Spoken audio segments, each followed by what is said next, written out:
Précédemment, nous avons abordé le sujet des équipements étant essentiels à la survie. D'ailleurs, si vous n'avez pas vu le premier épisode, je vous invite fortement à le visionner. Aujourd'hui, nous allons aborder un autre sujet de la survie. Il s'agit du campement.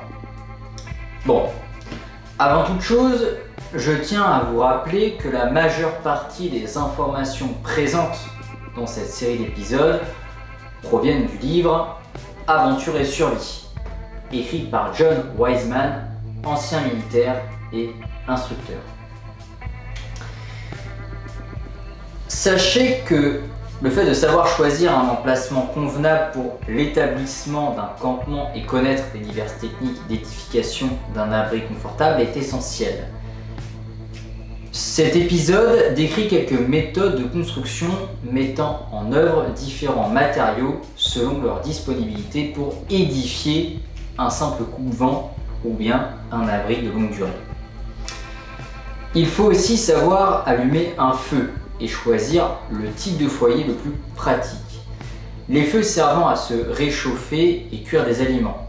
Les conseils portant sur la préparation de la nourriture, sa cuisson et sa conservation garantiront son caractère comestible et éviteront également tout gâcher.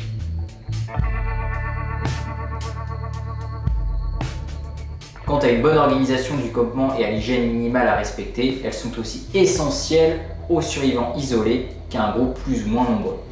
Les techniques de fabrication d'outils, d'équipements du campement, de vêtements, de cordage, de filets amélioreront les conditions de survie, tandis que la connaissance des nœuds trouvera de multiples applications.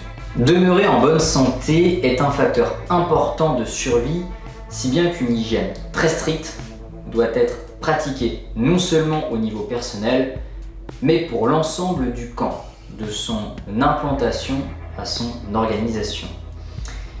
Les déchets et les latrines doivent être placés loin du campement pour éviter les effets de mouches et du fait que les maladies les plus communes, en cas de situation de survie, sont amenées par l'eau. La pollution de l'eau potable doit être absolument combattue.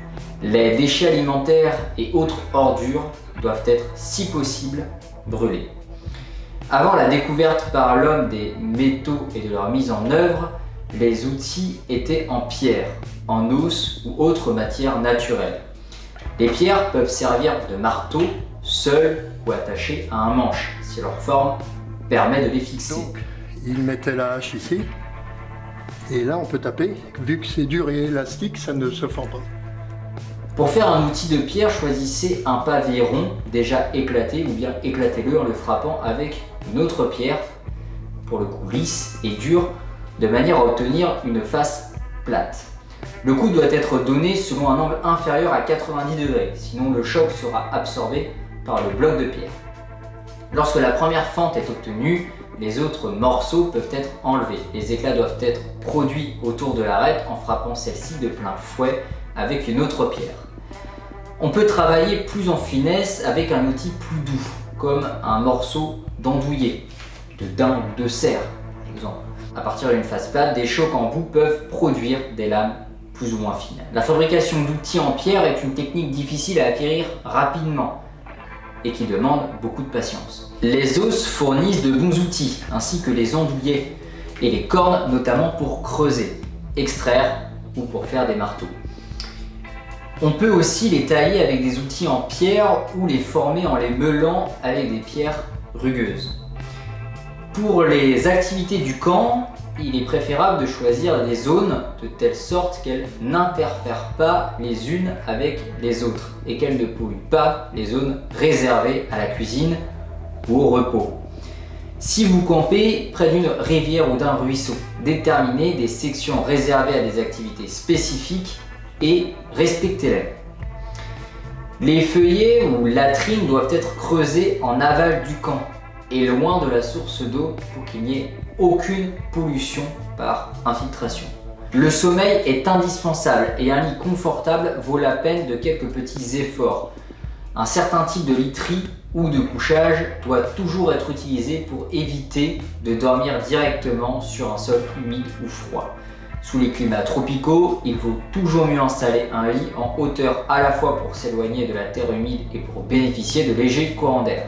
Sous un climat froid, là où aucun abri permanent n'a été établi, choisissez un combustible durable et établissez un réflecteur de chaleur pour le renvoyer vers le couchage. Lorsque le sol est sec ou sous un abri, des pierres chauffées enterrées sous une fine couche de sable sous le lit rendront leur chaleur pendant toute la nuit et augmenteront votre confort. Mal ou insuffisamment vêtu en fonction de la situation, vous pouvez improviser ou compléter votre garde-robe de diverses manières. Le tissage de fibres ne peut être envisagé qu'à long terme, tandis que les cuirs et les peaux ne seront pas utilisables immédiatement. Sauvez au maximum les serviettes, couvertures, nappes, coussins, housses de siège, rideaux, sacs et j'en passe. L'isolation peut être améliorée et la chaleur augmentée en multipliant les épaisseurs. Enfilez une chaussette par-dessus l'autre en intercalant de l'herbe sèche ou tout simplement de la mousse. L'herbe, le papier, les plumes, les poils d'animaux peuvent être insérés entre les vêtements. Le papier journal est un très bon isolant aussi. Bien, j'espère que les informations au sujet du campement vous auront été utiles. Évidemment, je ne vous ai partagé qu'un résumé du sujet afin que cette vidéo reste digeste. Pour plus d'informations, je vous invite à aller voir mon site internet dont le lien est en description de cet épisode.